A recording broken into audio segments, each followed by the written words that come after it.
In an age of crumbling kingdoms and shattered crowns, a new force surged from the northern seas, fierce, cunning, and relentless.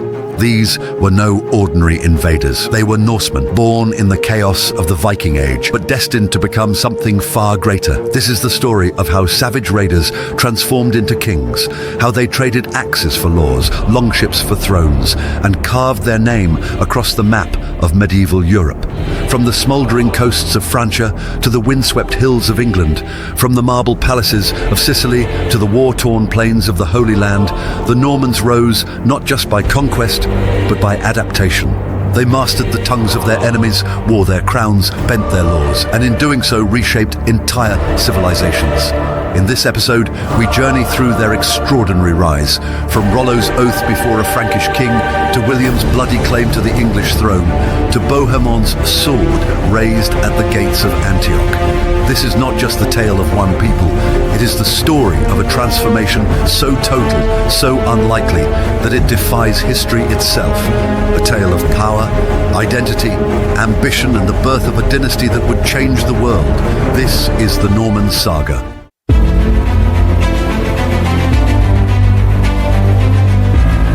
Most Viking raiders vanished into obscurity, but one struck a deal so consequential it gave birth to a new identity, the Normans.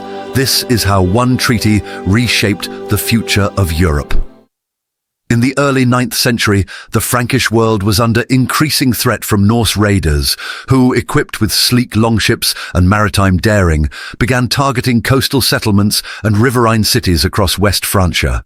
The Carolingian Empire, weakened by internal divisions and the death of Charlemagne in 814, struggled to mount a consistent response.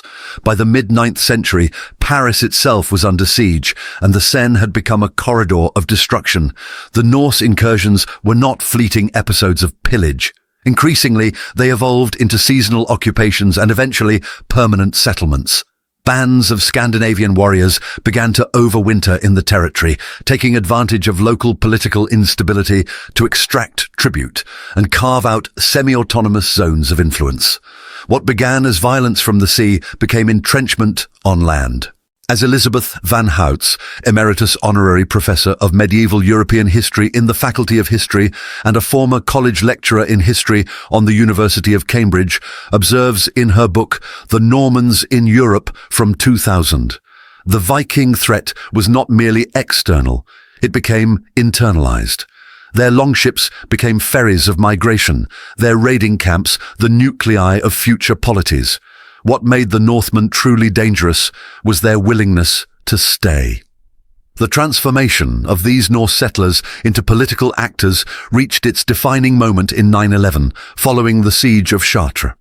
A Norse chieftain named Rollo, whose origins likely lay in either Denmark or Norway, had led a major incursion into the heart of West Francia. His army, having threatened Paris and penetrated deep inland, represented the culmination of decades of unchecked Viking pressure.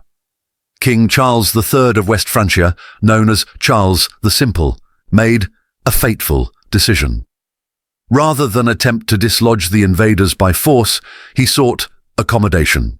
The resulting Treaty of Saint-Clair-sur-Epte granted Rollo and his men the region surrounding Rouen, which would become the foundation of the Duchy of Normandy.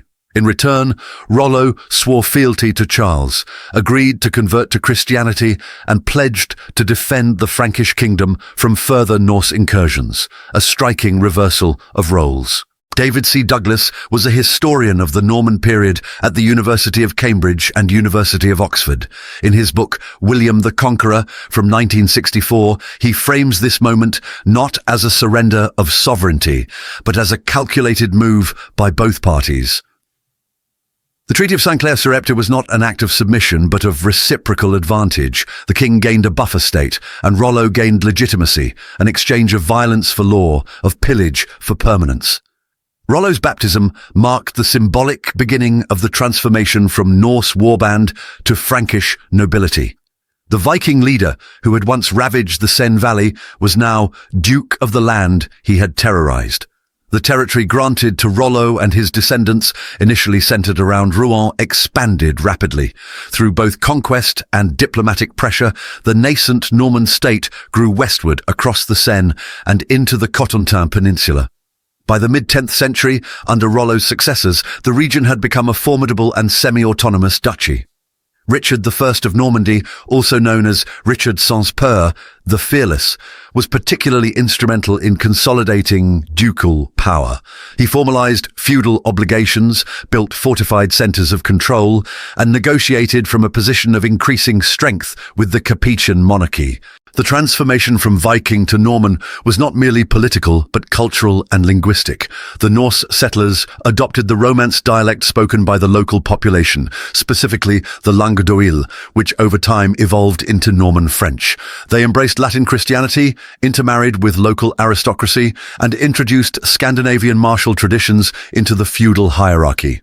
Marjorie McCallum Chibnall was an English historian, medievalist, and Latin translator. In her book, Anglo-Norman England, she explains, the Dukes of Normandy succeeded where others failed because they mastered both the art of war and the tools of administration. Their power rested not just on castles and swords, but on charters, marriages, and ecclesiastical patronage. The duchy maintained formal vassalage to the French crown, but operated with increasing independence. By the time of Richard II, Normandy was effectively a state within a state, capable of fielding armies, minting coinage, and conducting foreign policy. Elizabeth van Houts emphasizes the complexity of this hybrid identity. Norman culture was neither wholly Scandinavian nor purely Frankish. It was forged in the crucible of migration, conquest, and adaptation, a blend of Norse aggression, Frankish institutions, and Roman Christian heritage. This synthesis gave rise to a distinctive Norman elite, militarized, opportunistic, and keenly aware of its legitimacy as both successors to Norse adventurism and heirs to Frankish nobility. Even the name Norman, derived from Nortmanus or Northman, marked this duality, a reminder of Viking origins, reframed within a continental and Christian identity. The Duchy of Normandy occupied a strategic frontier between the Capetian monarchy and the fragmented political space of northern France. As such, the Normans were in near constant conflict with rebellious lords, neighboring territories, and, most significantly, the French crown. This state of semi-permanent warfare helped shape and sustain the Norman identity. Military service was the glue of aristocratic cohesion, and the feudal obligations enforced by the dukes maintained loyalty among vassals. Chibnall offers this incisive observation. The Norman aristocracy did not merely survive through war, it was constituted by it. Their very cohesion, their sense of purpose, and their collective identity were all forged in the experience of frontier conflict. Norman expansion and consolidation were not driven by the search for peace, but by the legitimizing power of conquest. Violence, far from being an aberration, was a formative political instrument. By the early 11th century, Normandy had become a launching ground, not only for military expeditions, but for cultural export. Norman monasteries like Fécamp, Jumièges, and Saint-Wandrille became centers of Latin learning and ecclesiastical reform. Legal traditions unique to the duchy began to coalesce, combining Frankish law with residual Scandinavian customs. Young Norman knights, limited by inheritance customs and hungry for land, began to seek fortunes abroad. Some entered the service of the Capetian kings, others turned their gaze south to Italy, east to Byzantium, or westward toward England. Reginald Allen Brown was a British medieval historian specializing in the study of castles. In his book, The Normans and the Norman Conquest, he succinctly put it, "The Normans were not content to inherit a duchy. They carried their ambitions beyond the frontiers of Normandy, and, in doing so, they transformed the map of medieval Europe." The Norman story, thus, did not end in Rouen. It was only beginning. The creation of Normandy stands as one of the most successful transformations in medieval European history. It was a negotiated birth, not a sudden conquest, a synthesis, not a replacement. It was the rare case where a kingdom granted land to invaders, and, in doing so, midwifed a new polity that would one day challenge and redefine the world that had given it life.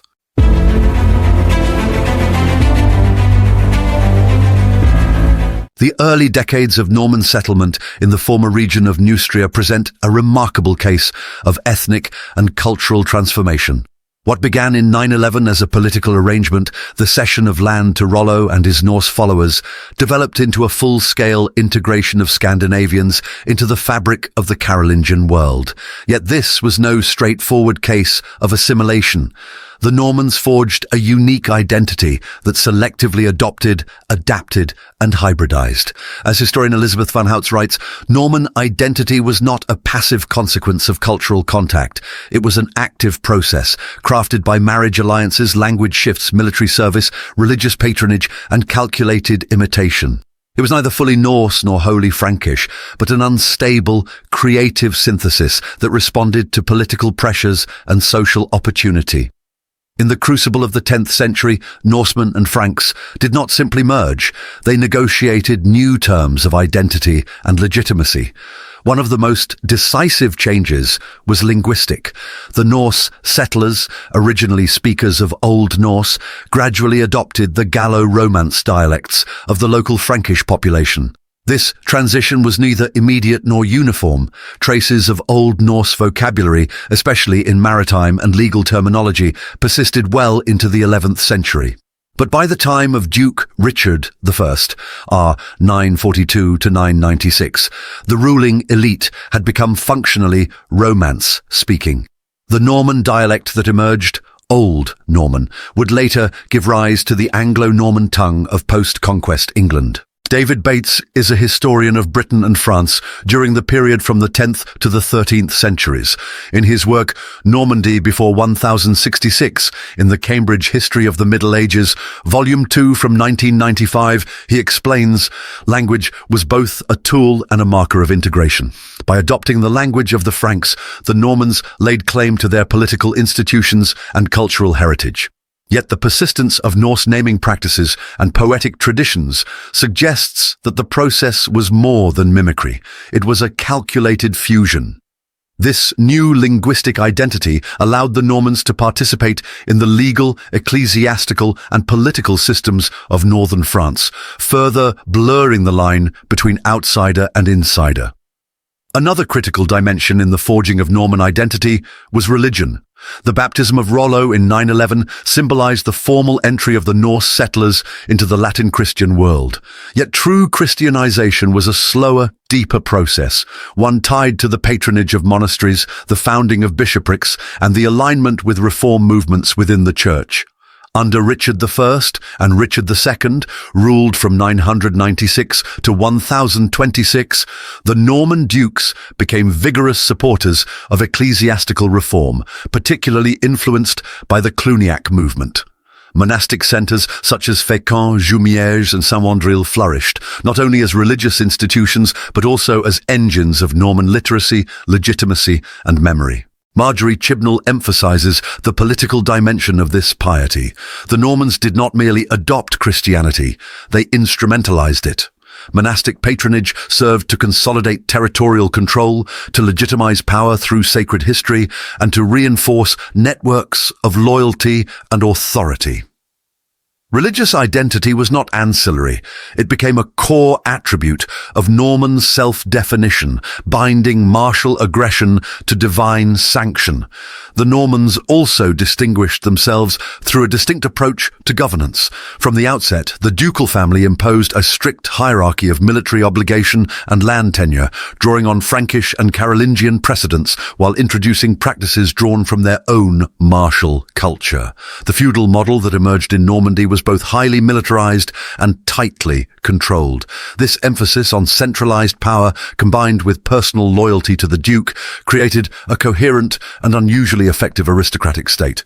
Norman legal customs began to be codified, blending Roman, Frankish and Scandinavian traditions.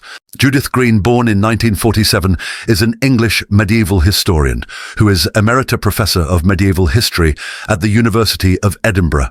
In her book, The Aristocracy of Norman England, from 1997, she writes, "Norman governance was predicated on reciprocity, land for service, protection for loyalty. But beneath this ideal lay a hard edge. The Duke's power was both personal and absolute, supported by a military class that saw war not as a disruption, but as a vocation. This legal and political cohesion would later give the Normans an advantage in conquest, not only in England, but in Sicily, Antioch, and beyond. As the Norman elite entrenched themselves, they began to intermarry with Frankish aristocracy, incorporating themselves into the networks of regional power. These alliances served not only to consolidate landholdings, but also to bolster legitimacy. Over time, the ducal court of Rouen developed into a sophisticated centre of chivalric and courtly culture. The Chansons de Geste, Latin chronicles, and early Norman charters reveal a ruling class increasingly preoccupied with lineage, loyalty, and the construction of noble memory. The production of genealogies, the founding of familial abbeys, and the cultivation of monastic chroniclers, such as Dudo of Saint-Quentin and later William of Jumièges, were all part of this aristocratic project. Robert Bartlett, English historian and medievalist, places this cultural shift within a broader European pattern. The formation of noble identity in Normandy was part of a continent-wide movement toward hereditary lordship and aristocratic memory, but the Normans, more than others, were conscious of their own novelty, and thus more deliberate in their self-presentation as a chosen martial elite. The result was a nobility both rooted in northern France and mythologized through tales of Norse valor and Christian legitimacy.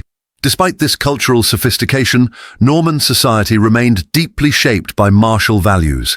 The aristocracy defined itself through warfare, and young noblemen were trained from childhood in horsemanship, hunting, and the rites of combat. Dueling, raiding, and castle building were not deviations, but expected practices. Honor and reputation were central pillars of this culture. The ability to lead men in battle, to administer justice, and to enforce loyalty through strength were as important as piety or lineage.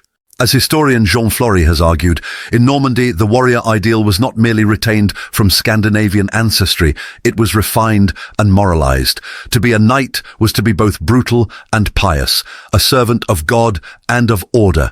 This paradox, this synthesis, lay at the heart of the Norman identity. This dual identity, sword and scripture, Norse blood and Frankish law, would follow the Normans wherever they went. By the mid-11th century, the Normans had ceased to be Vikings. They had become a people in their own right, defined not by race, but by function, loyalty, and memory. The term Norman had come to refer not to all Northmen, but to a specific political and cultural formation rooted in Rouen and extended through conquest. The chroniclers of the time, often writing under ducal patronage, reinforced this identity by constructing origin myths, heroic genealogies, and religious justifications for conquest. From Dudo of Saint-Quentin to William of Poitiers, the narrative of the Normans as a chosen, civilizing force took root. This self-conscious identity was not incidental. It was a tool of expansion. The forging of Norman identity was not a passive process. It was an act of political construction, cultural negotiation, and military assertion. It was the deliberate transformation of Norse invaders into Latin Christian rulers, armed with the sword, the charter, and the cross. It was this forged identity that would be carried across the Channel in 1066, down into the Mediterranean in 1071, and into the Levant in 1098. The Normans did not inherit their identity, they built it.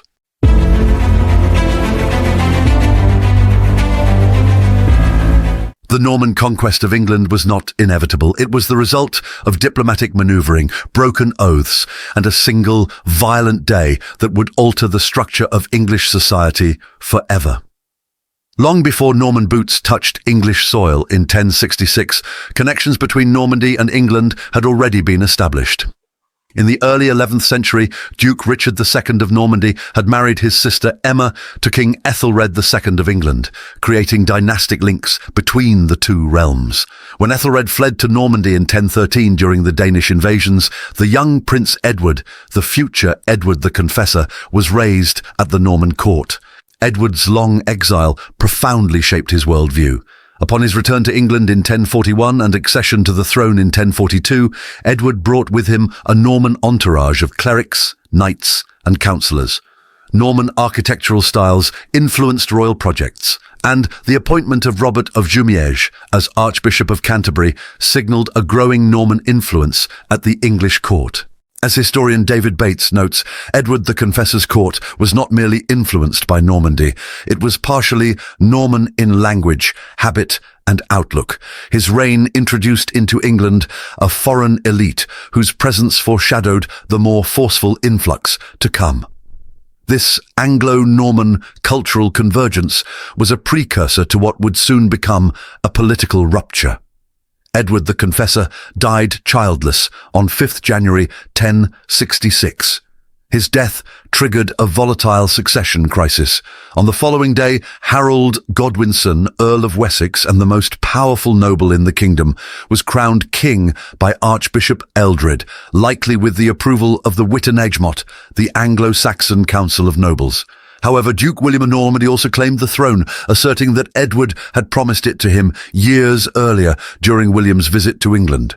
William further alleged that Harold had sworn a sacred oath of fealty to him in 1064, an act dramatically depicted in the Bayeux Tapestry, thereby confirming William's succession rights. Reginald Allen Brown underscores the diplomatic and legal framing of William's claim.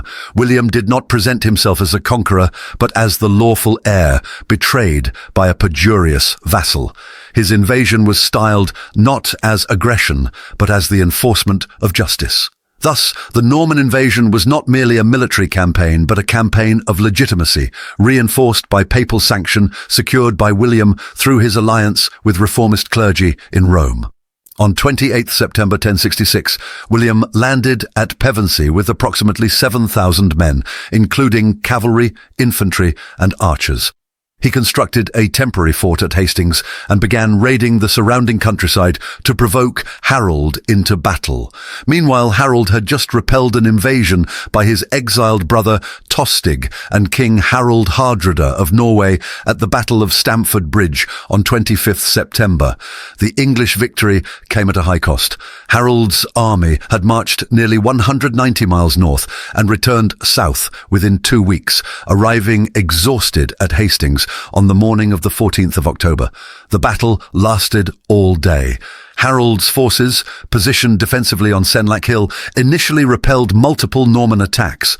The turning point came with a feigned retreat that drew segments of the Anglo-Saxon line out of formation, allowing Norman cavalry to exploit the gap. Harold was killed late in the day, likely by an arrow to the eye as depicted in the tapestry, though accounts vary. Frank Barlow was an English historian. In his book, The Godwins, The Rise and Fall of a Noble Dynasty, he observes, the outcome at Hastings was not a foregone conclusion. Victory depended on a confluence of timing, fatigue, tactics, and fortune. William's gamble succeeded, but it might just as easily have failed. With Harold's death, resistance crumbled. London held out briefly, but by Christmas, William was crowned King of England in Westminster Abbey. William's position after Hastings was not yet secure. Resistance in the north and west persisted for years. The most notable uprising was the rebellion in Northumbria in 1069, followed by Danish intervention. William's response was devastating. The harrying of the north between 1069 and 1070 resulted in widespread famine and the death of tens of thousands, as villages were burned and farmlands destroyed. The redistribution of land became the cornerstone of Norman consolidation.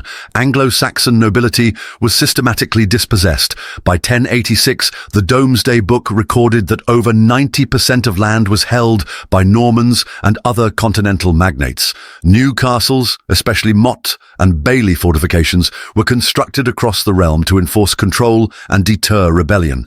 Marjorie Chibnall describes this transformation as revolutionary. The conquest was not a mere change of dynasty. It was a radical restructuring of political society. The old aristocracy was extinguished, a new landholding elite installed, and the machinery of government bent to the will of a foreign ruler. This was conquest in the fullest sense, not just of territory, but of institutions and identity. The Norman conquest initiated profound cultural change. The ruling class now spoke Norman French, and Latin was reinforced as the language of administration and ecclesiastical life. While Old English survived among the peasantry and in some monasteries, it gradually gave way to Anglo-Norman, which in turn contributed heavily to the development of Middle English. Legal procedures also changed. The writ system was expanded and centralized under royal authority. Feudal obligations were formalized through the Oath of Salisbury in 1086, in which all landholding men swore direct loyalty to the king, a break from Anglo-Saxon customary law. The church, too, was restructured. Archbishop Stigand was deposed, and Norman or Reformist clerics were installed across the English hierarchy. The architecture of cathedrals and abbeys shifted to Romanesque style. Massive stone structures such as Durham and Ely cathedrals symbolized Norman ecclesiastical authority. Elizabeth van Houts summarizes this transformation. The Normans imported not only a ruling class but a cultural program. In governance, in architecture and in liturgy, they redefined English identity through continental frameworks. What emerged was not continuity, but a new synthesis. The conquest thus altered the English cultural and institutional landscape in ways still visible today. By the end of William's reign in 1087, England and Normandy were joined in a personal union under a single crown. This created an Anglo-Norman aristocracy with estates on both sides of the Channel, complicating loyalties and shaping politics for generations. The consequences of this duality would become increasingly significant in the 12th century under William's successors, especially during the reign of Henry II and the formation of the Angevin Empire. But the seeds were planted in 1066, when a Norman duke became an English king. As Robert Bartlett argues, the conquest created a cross-channel polity that was at once Anglo-Saxon, Frankish, and Viking in heritage. It gave birth to a new political order that would dominate Northern Europe for the next 2 centuries. The Norman conquest of England was not merely an episode of military history. It was a seismic shift in governance, culture, and identity. It marked the end of the Anglo-Saxon order and the beginning of a new aristocratic state, one grounded in continental models but shaped by insular conditions.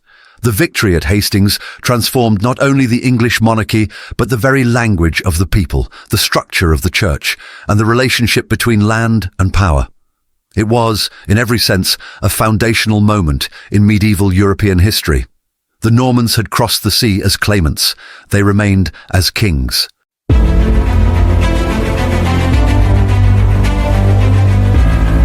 When Norman knights first arrived in southern Italy, they came as landless mercenaries. Within a generation, they would conquer Lombards, Byzantines, and Muslims alike, founding one of the most extraordinary and multi-ethnic kingdoms in medieval Europe. In the early 11th century, southern Italy was a fractured region of dizzying complexity. Lombard principalities, Byzantine enclaves, Muslim raiders from Sicily, and papal territories vied for dominance across a contested and volatile landscape. Into this chaos arrived a small band of Norman adventurers, not as conquerors, but as hired swords. Their first significant appearance came in the 1010s, when Norman pilgrims returning from Jerusalem offered their services to the Lombards in Apulia. Over the next 2 decades, more Norman warriors, mostly from the Cotentin and Lower Normandy, arrived in increasing numbers, drawn by opportunities for plunder and land. As historian Graham Loud notes, "The Normans did not come with a strategy. They came with weapons and ambition. Their early success in Italy was not the result of planning, but of political fragmentation. They inserted themselves into a landscape already ripe for disruption." The pivotal moment came in 1030 when Duke Sergius IV of Naples granted the fortress of Aversa to a Norman leader, Rainulf Drengot. It was the first territorial foothold, soon to be expanded by far more ambitious men. Among the arriving Normans, no family would prove more consequential than the Hautevilles. Descended from Tancred of Hauteville, a minor noble in Normandy, at least 12 of his sons, including William Ironarm, Drogo, Humphrey, and most famously Robert Guiscard and Roger, would play central roles in reshaping the political map of southern Italy and Sicily. The Hautevilles combined martial skill with opportunistic alliances, first fighting alongside Lombards against the Byzantines, then turning against the Lombards themselves. In 1047, Robert Guiscard was recognized by the Pope as Duke of Apulia and Calabria, with a vague promise to conquer Muslim Sicily. Hiroshi Takayama is professor of history at the University of Tokyo. In his book, The Administration of the Norman Kingdom of Sicily, from 1993, he writes, Robert Guiscard's genius lay in his ability to marry force with flexibility. He abandoned alliances quickly, respected no borders, and built his power on both brute conquest and marriage diplomacy. His career exemplifies the most extreme form of Norman adaptability. By the 1050s, the Normans had seized most of Apulia and Calabria from Byzantine forces, defeating a succession of imperial generals sent from Constantinople. The slow erosion of Byzantine power allowed Guiscard to shift his attention to the next prize, Sicily. Sicily, in the mid-11th century, was a Muslim-ruled island, fragmented into rival emirates after the weakening of the Calbid dynasty. The island had been under Islamic control since the 9th century and was culturally and economically advanced, with cities like Palermo and Syracuse acting as hubs of trade, learning, and architecture. In 1061, Roger Hauteville, Robert Guiscard's younger brother, led a small force across the Strait of Messina, capturing Messina in a daring raid. Over the next 3 decades, Roger would gradually subdue the island through siege, diplomacy, and brutal reprisal. Palermo, the island's capital, fell in 1072, Syracuse in 1086, and the final Muslim stronghold at Noto in 1091. John Julius Norwich, in his book The Normans in the South from 1967, writes, "The conquest of Sicily was not a clash of civilizations, but an absorption of one by another. The Normans were conquerors, yes, but they were also synthesizers." In Roger's court, Arab, Greek, and Latin languages mingled. Christian and Muslim administrators worked side by side. Unlike the English conquest, which involved mass replacement of elites, the Norman rule in Sicily was characterized by accommodation. Arab bureaucrats remained in office, Islamic law was maintained for Muslim communities, and even mosques remained standing in some cities.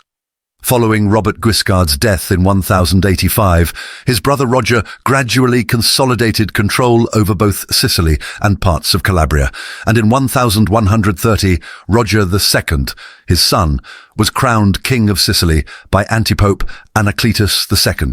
This marked the culmination of the Norman experiment in the south. The Kingdom of Sicily under Roger II was one of the most culturally diverse and administratively sophisticated states in Europe.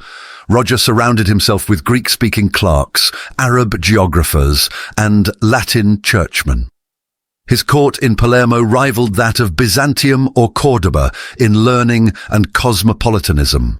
Historian Jeremy Johns highlights the uniqueness of this polity. Roger II's kingdom was not merely a blend of cultures, it was a conscious project of governance through diversity. The survival of Arabic as a chancery language, the use of Byzantine officials, and the codification of Norman legal structures created an unprecedented mosaic of authority. This pluralism was not without its tensions, but it marked a departure from the homogenizing impulses of other medieval conquests. The Normans in Sicily ruled as Latins, but they governed as pragmatic realists. The Norman expansion into southern Italy also had profound implications for the balance of power in Christendom. The papacy, long threatened by both the Holy Roman Empire and Byzantine interference, increasingly relied on Norman military support to secure its independence. In 1059, Pope Nicholas II recognized Robert Guiscard as Duke of Apulia, Calabria, and future Sicily, legitimizing Norman conquests in exchange for military protection. This alliance would prove critical in the investiture controversy and later crusading ventures. David Samuel Harvard Abulafia is an English historian with a particular interest in Italy, Spain, and the rest of the Mediterranean during the Middle Ages and Renaissance. In his book, The Great Sea, A Human History of the Mediterranean from 2011, he writes, "The Normans, though recent converts to orthodoxy, became indispensable papal allies. Their military strength allowed the papacy to project its influence beyond the Alps and into the eastern Mediterranean. The Norman conquest of Sicily thus served not only territorial aims, but ecclesiastical ones as well. From mercenaries to papal protectors, the Normans had transformed themselves into power brokers in both religious and imperial politics. The Norman conquest of southern Italy and Sicily differs sharply from their campaigns in England or the Levant. In the south, the Normans did not seek to eliminate existing cultures, but to integrate them. Their rule produced one of the most unique political entities of the medieval period, a kingdom where Latin feudalism coexisted with Islamic science, Greek Orthodox liturgy, and Arab Christian diplomacy. Graham Anthony Loud is a professor emeritus of medieval history at the University of Leeds. In his great work, Roger II and the Making of the Kingdom of Sicily, from 2012, he notes, "What the Normans created in southern Italy and Sicily was not merely a kingdom, but a model of cultural coexistence, flawed, temporary, and dependent on strong rule, but nevertheless remarkable in its ambition and effect." Their experiment would not last forever. Later dynasties would undo much of its tolerance. But for nearly a century, the Normans proved that power and plurality could coexist. The Norman expansion into southern Italy and Sicily represents one of the most compelling episodes in medieval history, not because of its scale alone, but because of its complexity. From landless knights to kings of a cosmopolitan realm, the Normans adapted, absorbed, and asserted. They were not mere conquerors. They were builders of new political orders. In the chaos of the Mediterranean, they found not only land, but legacy.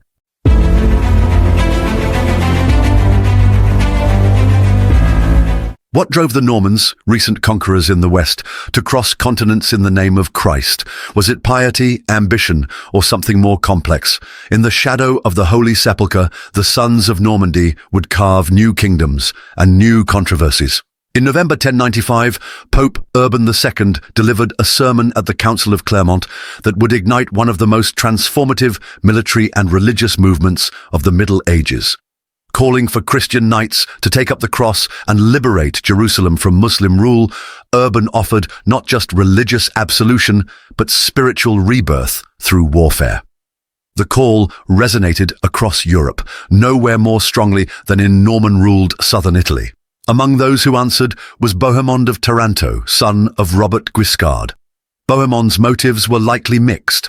Denied significant inheritance after his father's death and eclipsed by his half-brother Roger in Sicily, Bohemond saw in the Crusade both a spiritual path and a political opportunity. Thomas Scott Asbridge is a historian at Queen Mary University of London.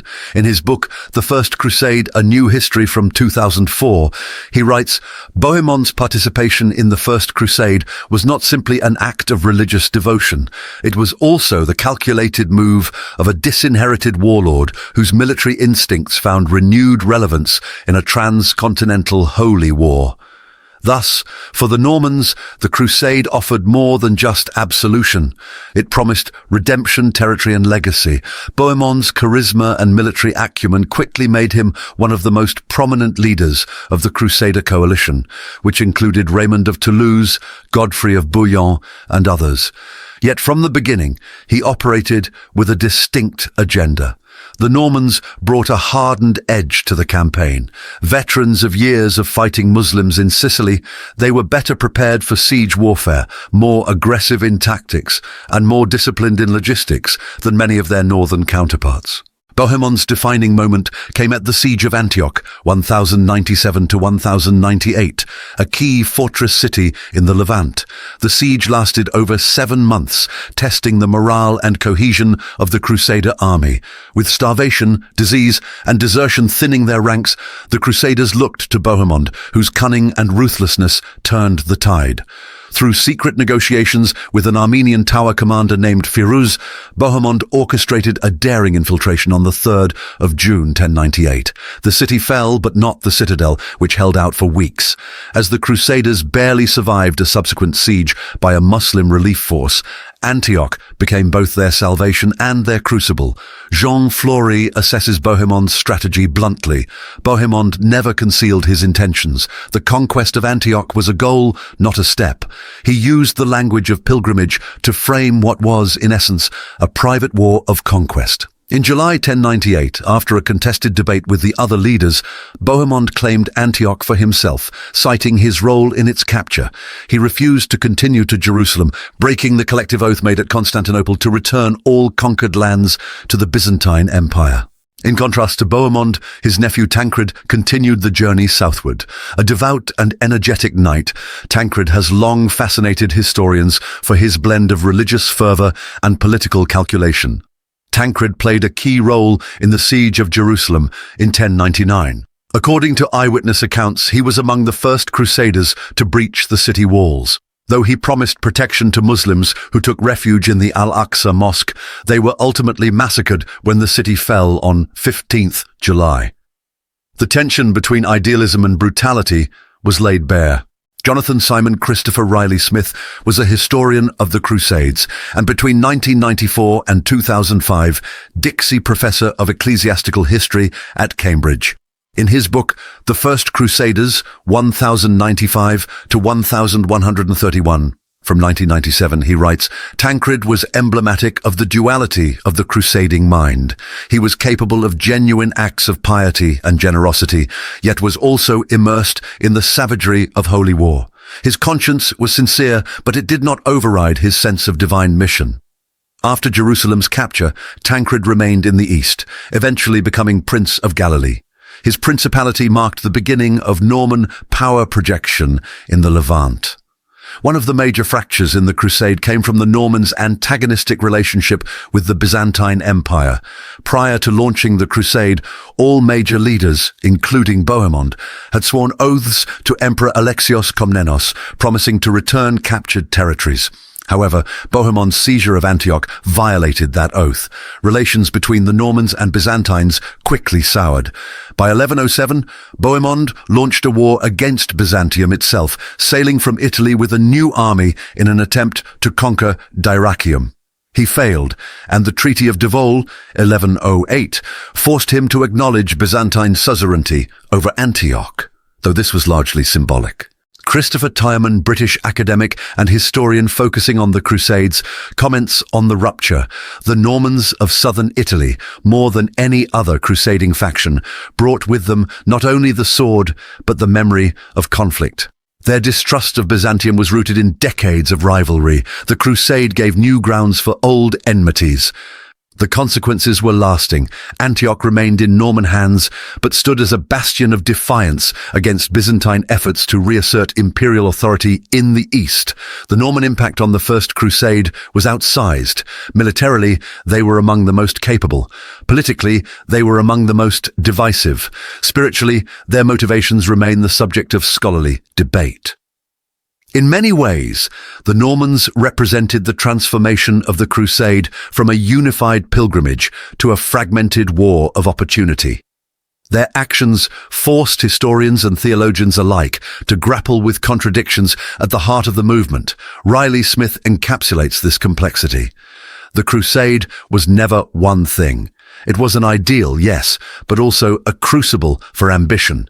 In Bohemond and Tancred, we see both the sanctity and the sin of holy war. They were not the aberration, they were the embodiment of the crusading age. The Normans arrived in the Levant with few illusions and fewer limits. Their conquests, from Antioch to Galilee, reflected the fusion of martial ambition with spiritual justification. They did not merely fight the crusade, they reshaped it. In their hands, the sword of Christendom became both a weapon of salvation and a tool of dominion. Their legacy in the East would outlast the First Crusade itself, setting patterns of governance, rivalry, and resistance that echoed throughout the Crusader states for a century.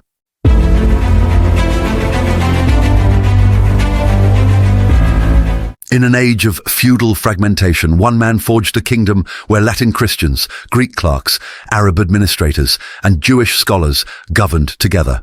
Was it tolerance, pragmatism, or a calculated projection of power?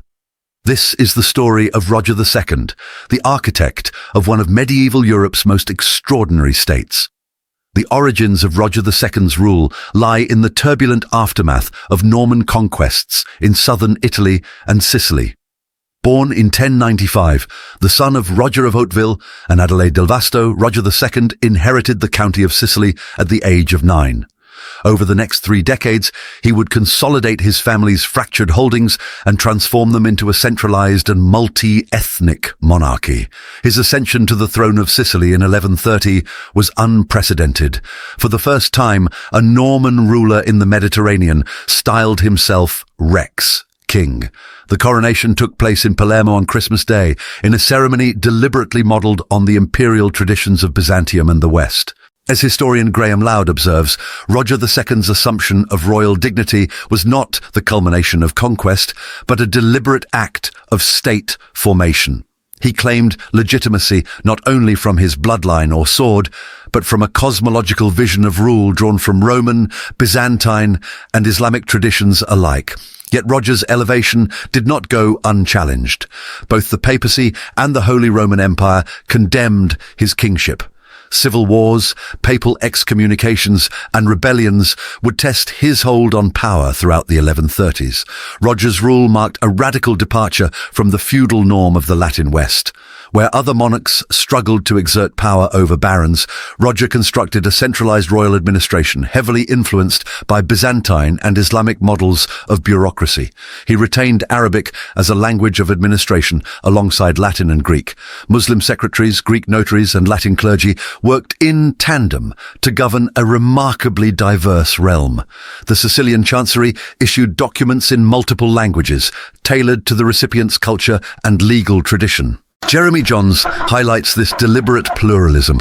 Roger II's court was not merely multicultural, it was structurally multilingual and bureaucratically transconfessional. He did not merely tolerate difference, he institutionalized it.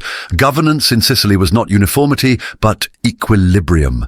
The result was an efficient and remarkably flexible state apparatus, capable of managing Muslims in western Sicily, Greeks in Calabria, and Latin barons in Apulia, all under a single crown. Religious plurality was a defining feature of Roger II's realm.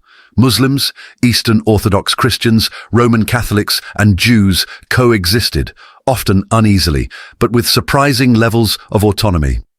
Roger's religious policy was pragmatic rather than ideological. He endowed Latin churches, employed Muslim court poets, and confirmed the privileges of Greek monasteries. His kingdom stood apart from the rising tide of religious homogenization elsewhere in Europe. Evelyn Mary Jameson was a British medievalist who devoted herself mainly to the study of the history of the Normans in Sicily. In her book, The Norman Administration of Apulia and Capua, she observes, Roger's state was not a religious utopia, but a calculated system of coexistence. His support for multiple confessions was a mechanism for control, not an expression of modern toleration. But by the standards of the age, it was a remarkable political experiment. Still, this balance was fragile. Roger was careful to maintain royal supremacy over ecclesiastical affairs, refusing to allow papal interference in his kingdom. His creation of a national church, loyal to the king, not the pope, was a bold assertion of royal sovereignty. Roger II's court in Palermo became a dazzling center of culture and symbolism. Through art, architecture, and ritual, he projected a vision of kingship that fused Latin, Byzantine, and Islamic iconography. The most enduring monument to this vision is the Palatine Chapel, Cappella Palatina, constructed in the 1130s. Its design features Arabic inscriptions, Byzantine mosaics, and Latin Christian iconography, a physical embodiment of the kingdom's ideological synthesis. John Julius Norwich captures the symbolism. In no other building in Europe does the idea of a universal kingship, temporal, spiritual, and transcultural, find such concrete expression as in the Cappella Palatina. It is not merely a chapel, it is a visual theology of Roger's monarchy. The chapel was not alone. Roger's coinage bore Arabic legends. His robes echoed Byzantine imperial attire. His coronation rites borrowed elements from Roman imperial ritual and Islamic court ceremony. These were not aesthetic flourishes, they were instruments of legitimacy, crafted to elevate Roger above competing kings and emperors. Roger II's reign was defined by a shrewd and often antagonistic diplomacy with the papacy and the Byzantine Empire. Initially excommunicated by Pope Honorius II for declaring himself king, Roger later forced successive popes to recognize his title through military pressure and diplomatic coercion. The Treaty of Mignano in 1139 marked a turning point. Pope Innocent II, captured by Roger's forces, officially recognized the Kingdom of Sicily. It was a major diplomatic coup. Roger also clashed with Byzantium. His naval campaigns in the 1140s ravaged Byzantine coasts, even briefly occupying Corfu. His ambitions for imperial prestige placed him in direct competition with Manuel I Komnenos. David Abulafia contextualizes Roger's ambitions. Roger II did not aspire to be merely a Western king. He envisioned himself as a universal ruler, emperor in all but name. His confrontations with Byzantium were not born of opportunism alone, but of a deeper rivalry over who would inherit the mantle of Rome. These aspirations were never fully realized, but they marked Roger's kingdom as a Mediterranean, not merely European, power. Roger II died in 1154, leaving behind a stable, centralized, and remarkably diverse kingdom. His son William I inherited a throne secured by law, bureaucracy, and diplomacy. The Kingdom of Sicily would endure for more than a century, passing through the hands of the Hohenstaufen, the Angevins, and the Aragonese. But Roger's vision of governance through pluralism and monarchy through symbolism left a lasting legacy. Historian Graham Loud concludes, Roger II created something unprecedented in the medieval West, a consciously constructed, multicultural monarchy that combined efficiency with spectacle and tolerance with control. His state was not an anomaly, it was a model, however temporary, for what the Mediterranean could be. Roger II's reign challenges the assumptions of medieval kingship. He ruled not as a tribal chieftain nor as a pious crusader, but as a Mediterranean monarch whose power lay in synthesis. In his world, the cross and the crescent, the mosaic and the minaret, the Latin charter and the Arabic decree coexisted, not in harmony but in tension managed by royal design. It was a fragile equilibrium, but for a time, it worked.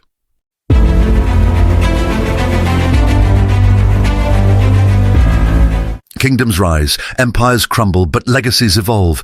The Norman world, once triumphant in England, Italy, and the Levant, did not end in collapse, but in transformation. This is the story of how conquest gave way to culture, and how the Norman name outlived the Norman power. By the mid-12th century, the Normans had reached the zenith of their power. In England, the Plantagenets built upon the foundations laid by William the Conqueror.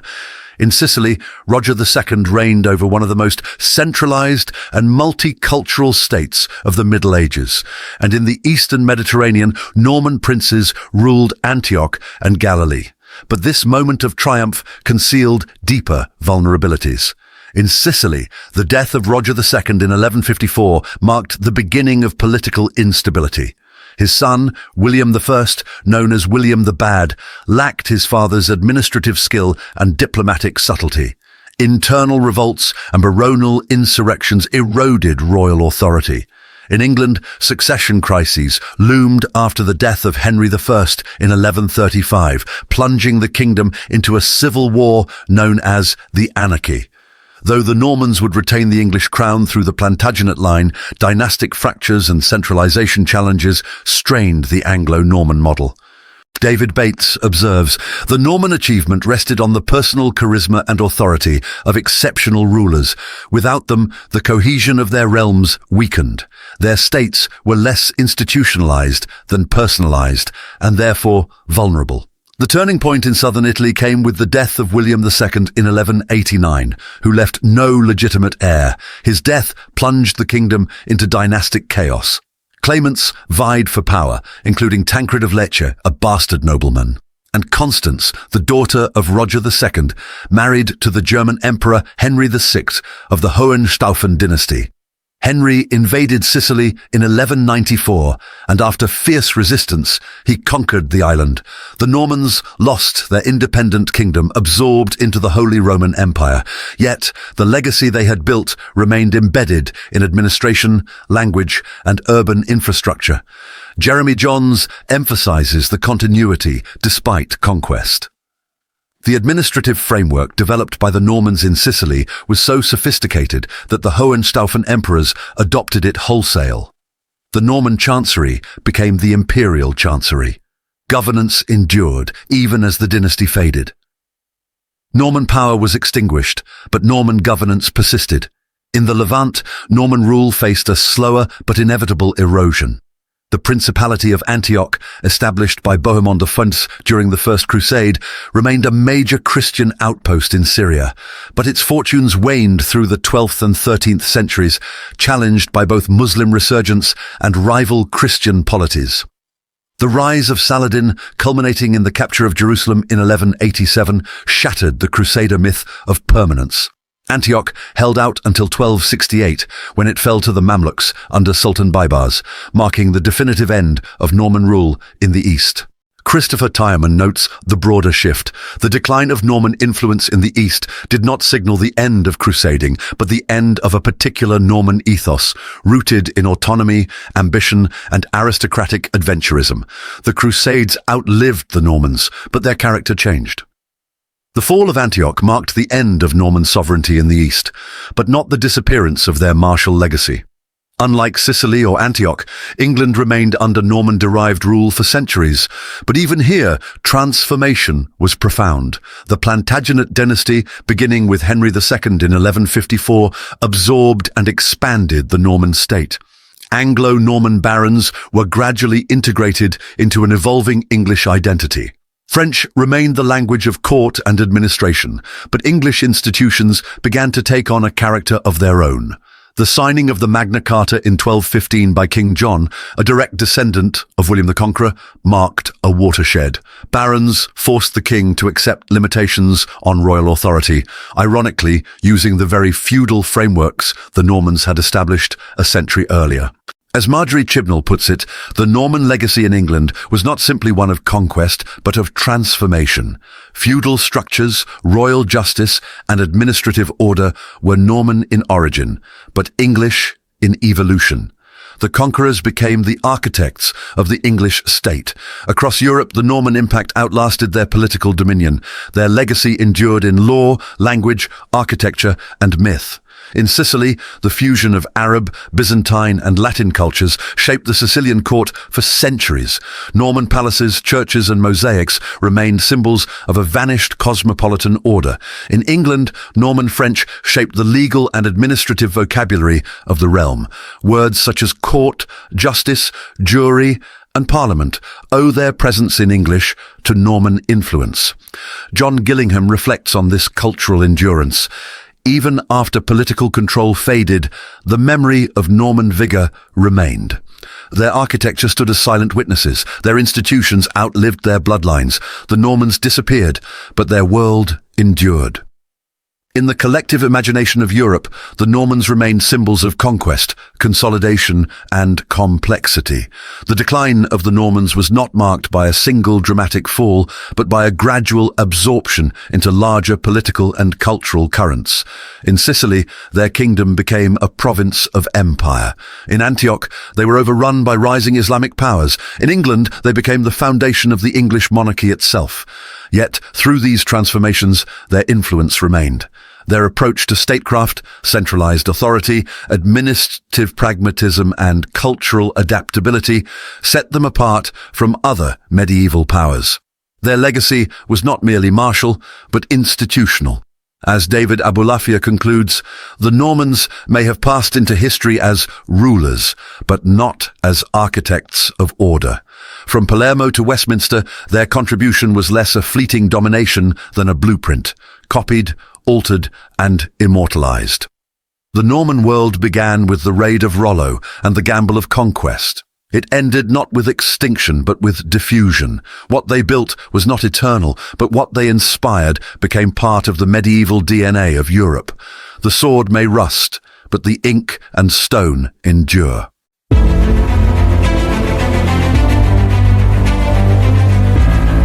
While England bore the brunt of Norman conquest in 1066, the Norman impact extended far beyond. Across the British Isles, in Wales, Scotland and Ireland, Norman ambitions met fragmented kingdoms, cultural resistance and opportunities for new dominion. This is the story of the Norman expansion into the Celtic world and the complex legacy they left behind. In the wake of the Norman conquest of England, Wales became an immediate frontier of expansion. The Marcher Lords, powerful Norman barons granted near-sovereign authority along the Welsh border, acted as both colonizers and warlords. These lords built a chain of castles, such as Chepstow, Pembroke and Cardiff, designed not only for defence, but as instruments of Norman control. Military campaigns were frequent, but full conquest eluded the Normans. Welsh principalities proved resilient, fragmented, but fiercely independent. Historian Robert Rhys-Davies explains the nature of Norman-Welsh conflict. The Norman advance into Wales was piecemeal and often opportunistic. It was not a unified conquest, but a slow, uneven pressure along a fractured frontier. Yet even as the Normans failed to subdue Wales, they reshaped its political geography. By the 12th century, Welsh rulers such as Gruffudd ap Cynan and Llywelyn the Great had adopted many Norman institutions, including fortified seats and chanceries, ironically reinforcing their resistance with Norman tools. The Norman influence in Scotland was less military than political.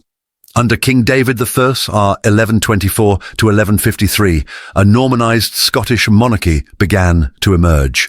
David, raised at the Anglo-Norman court, introduced feudal landholding, Norman barons, and ecclesiastical reform into the Scottish realm. He invited Anglo-Norman knights, like the Bruces and the Stuarts, to settle in Scotland, granting them vast estates in return for military service.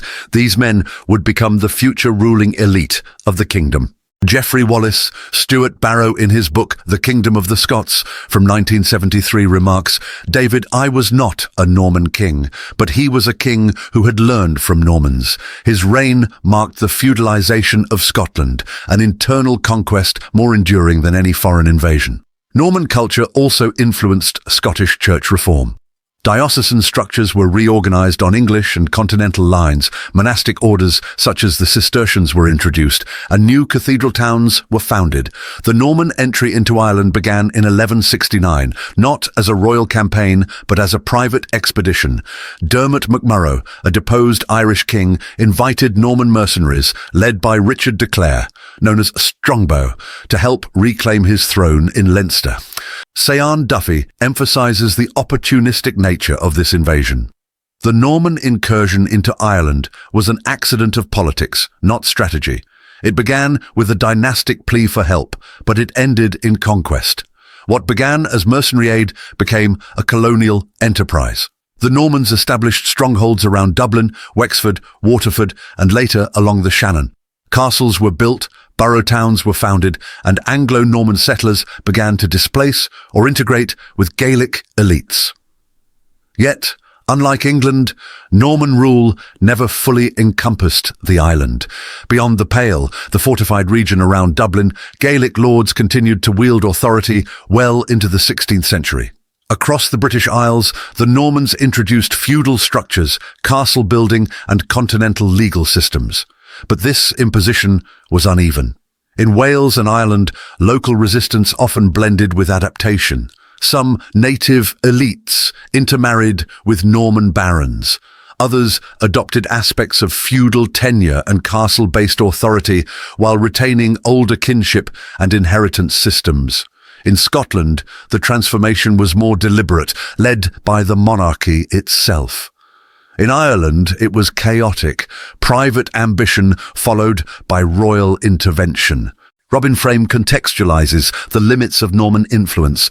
Normanization was never total. It was filtered through local traditions and resisted by entrenched systems of power. The result was not cultural erasure, but hybridization, a Norman-Celtic synthesis as remarkable as any in Europe. This synthesis can be seen in names, architecture and governance. Anglo-Norman nobles in Ireland adopted Irish customs. Welsh marcher lords sometimes spoke Cymraeg. Scottish barons intermarried with Gaelic clans.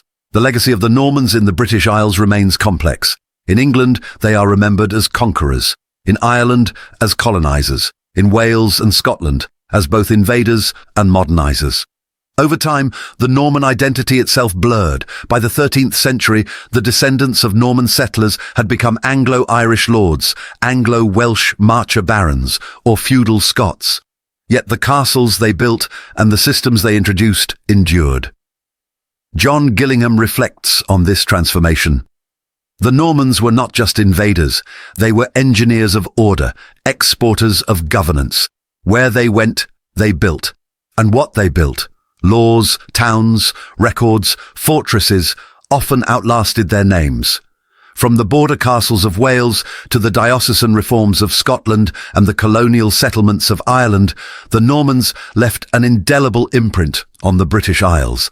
Their methods were diverse: military conquest, intermarriage, administrative reform, and ecclesiastical transformation. Their legacy was mixed, marked by violence and innovation, displacement and integration. What united these disparate experiences was the ability of the Normans to adapt and assert control in fragmented and fiercely defended landscapes. They did not always succeed, but where they endured, they redefined power. As Robert Bartlett summarizes, the Normans brought not just swords, but systems. Their genius lay in transformation of spaces, of societies, and of themselves. In the British Isles, the Normans met not a blank canvas, but a mosaic of kingdoms, cultures, and resistance. Their conquest was partial, their colonization was contested, but their legacy, legal, architectural, institutional, remains etched into the very fabric of Britain and Ireland. Their castles still stand, their laws still echo, their presence, though obscured by centuries, is still felt.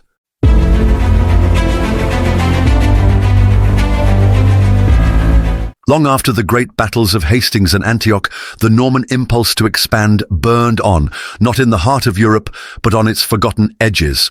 From the crossroads of east and west in Cyprus to the isolated volcanic archipelago of the Canaries, Norman ambition found new shores, new adversaries, and a final frontier.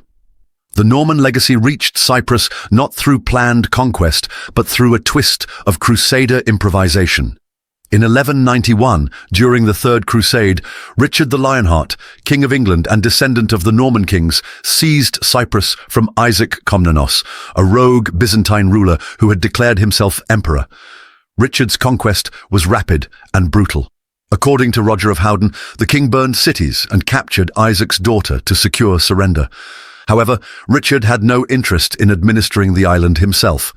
In a matter of weeks, he sold it to the Knights Templar, and shortly after, due to local resistance, they sold it again to Guy of Lusignan, the deposed king of Jerusalem.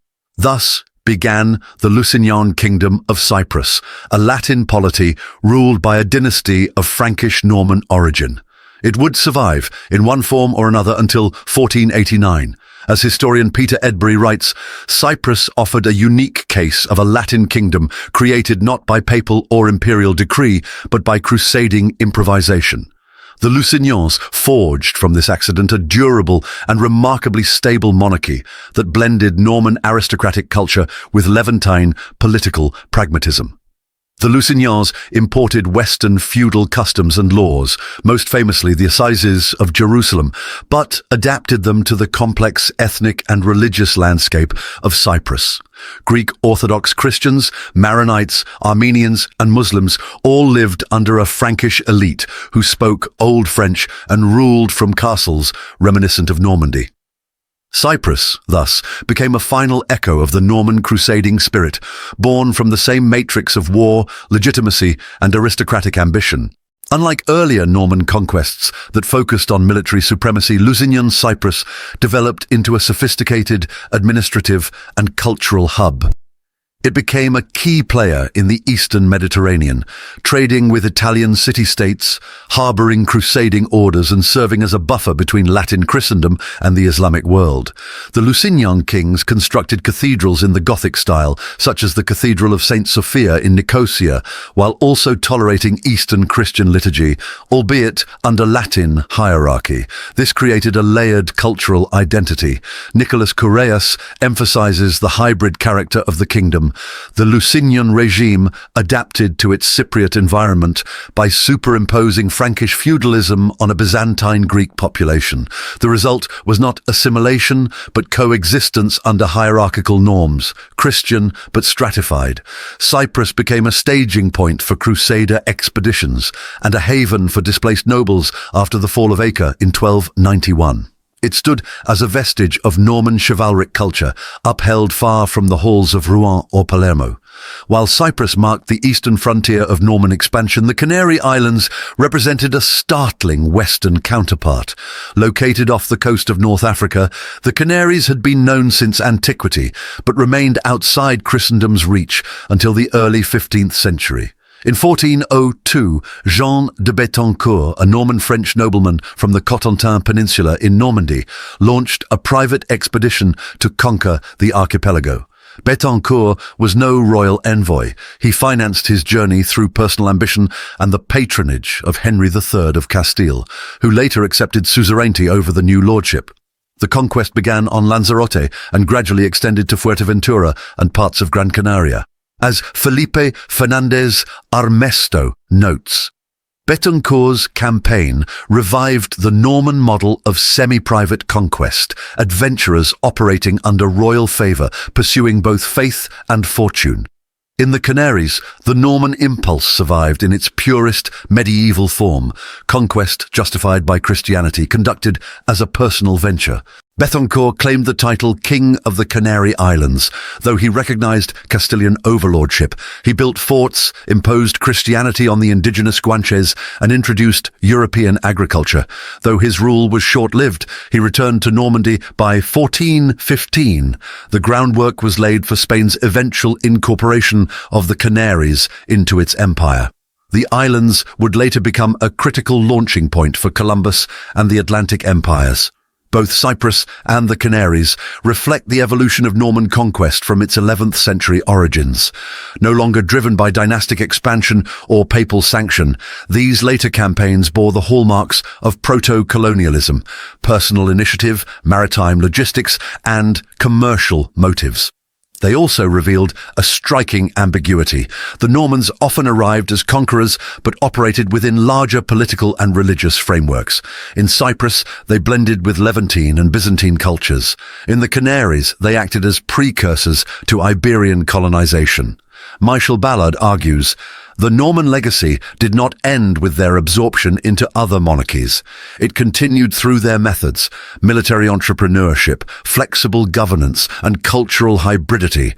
Cyprus and the Canaries are less footnotes than final chapters in a restless narrative.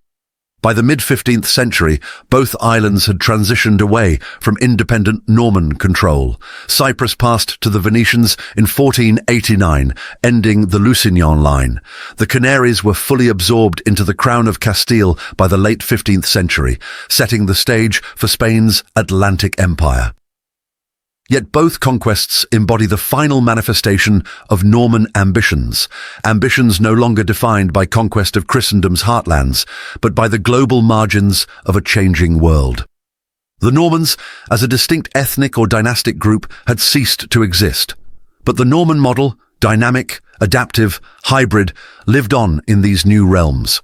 As historian Robert Bartlett reflects, the Normans were not merely historical actors, they were harbingers.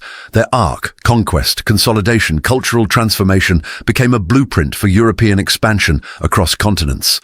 In Cyprus and the Canaries, the Norman story found its coda, two islands at the margins of Europe that briefly bore the mark of Norman conquest. From Rollo to Richard, from Roger II to Jean de Betancourt, the Norman impulse carried across centuries and seas. It ended not with collapse, but with absorption into Crusader kingdoms, Iberian monarchies, and the broader current of European colonialism. The sword, the charter, and the ship remained their tools. And even as their name faded, their legacy persisted in the laws, languages, and landmarks they left behind.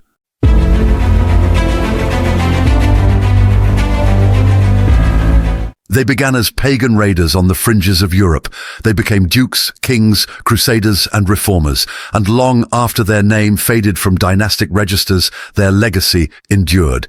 This is the story of the Normans, not just as conquerors, but as architects of the medieval world. The Normans are remembered first and foremost for conquest: England in 1066, Sicily in 1072, Antioch in 1098. Yet their true legacy lies in what followed conquest: the restructuring of power, law, culture, and memory. Historian Robert Bartlett emphasizes this dual nature. The Normans were conquerors, but not destroyers. They overlaid existing structures with their own, integrating what they found and transforming it. In doing so, they did not merely inherit Europe, they helped make it. They imported feudal hierarchies, castle building, and legal centralization to regions ranging from England to the Levant. Their court cultures were multilingual, their chanceries sophisticated, and their governments unusually efficient for the 11th and 12th centuries. Nowhere was the Norman legacy more enduring than in law and governance. After the conquest of England, William the Conqueror preserved many Anglo-Saxon traditions, but restructured the aristocracy and implemented the feudal pyramid with remarkable clarity. He commissioned the Domesday Book in 1086, an unprecedented administrative survey. As historian Marjorie Chibnall observes, Domesday was not simply a record of property. It was an instrument of royal power, a legal codex imposed by a conqueror with bureaucratic genius. In Sicily, Roger II forged a kingdom of law and multicultural governance. His court in Palermo featured Greek, Arabic, Latin, and Hebrew administrators. The Assizes of Ariano, 1140, created a legal code that balanced royal authority with local diversity. This was, as Jeremy Johns describes, a monarchy not only centralized but enlightened, a court where Norman legal principles coexisted with Islamic bureaucratic practice and Byzantine diplomacy. The physical legacy of the Normans is unmistakable. Their Romanesque churches, fortress cathedrals, and military keeps still dominate landscapes across Europe. Durham Cathedral in England remains one of the finest examples of Norman Romanesque. Monreale and Cefalù in Sicily blend Byzantine mosaics with Norman vaulting. Castle architecture evolved rapidly under Norman hands, with stone keeps like the White Tower of London replacing wooden Motte and Bailey forts. John Julius Norwich remarks, "Wherever the Normans went, they built castles, churches, cities. Their architecture was not just defensive or devotional, it was declarative. They marked the landscape as their own."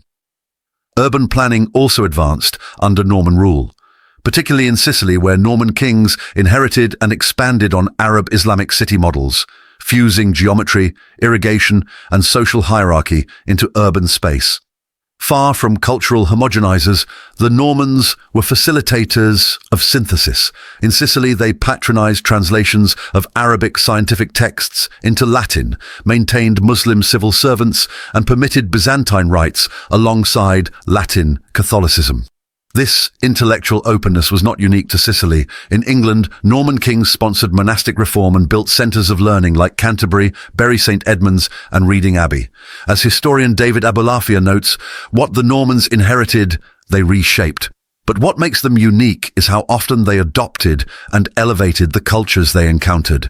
In their courts, we glimpse the beginnings of a more connected Europe. This is particularly evident in their relationships with the Islamic world. Through diplomacy, warfare, and trade, Norman rulers in Sicily and the Levant engaged with Muslim emirs and scholars on more equal terms than was typical in medieval Europe.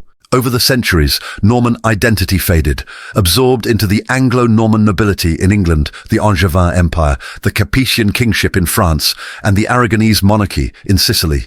Yet myths about the Normans persisted. In England, the Normans became both tyrants in Saxon legend and civilizers in royal propaganda.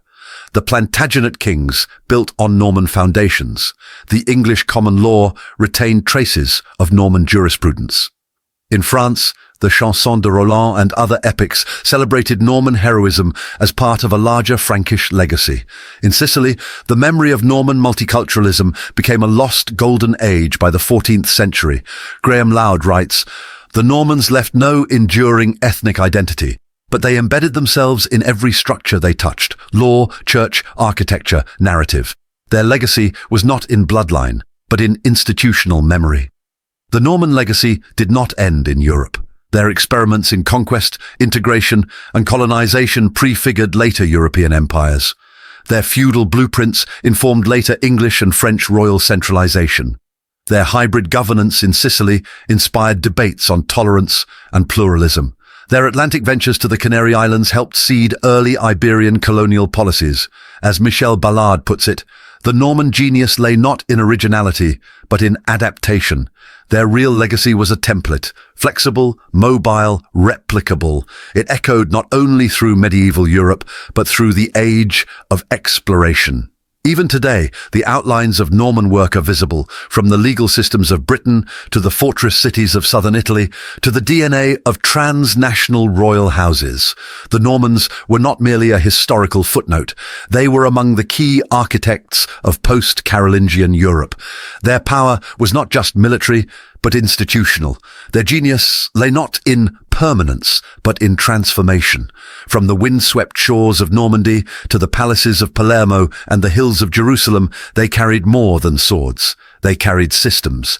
They ruled not just by blood, but by charter, not just by war, but by reform. Their churches still stand.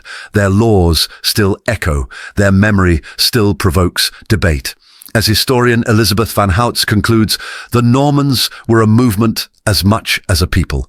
They represent one of the most remarkable phenomena of medieval Europe, a group that, in the space of 2 centuries, reshaped the map, the mind, and the mechanisms of power.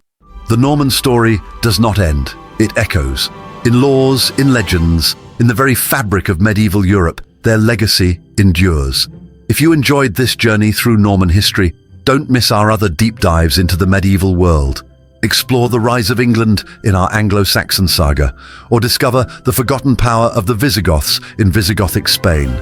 Like, subscribe, and join us as we uncover the entire history of the European Middle Ages, one story at a time.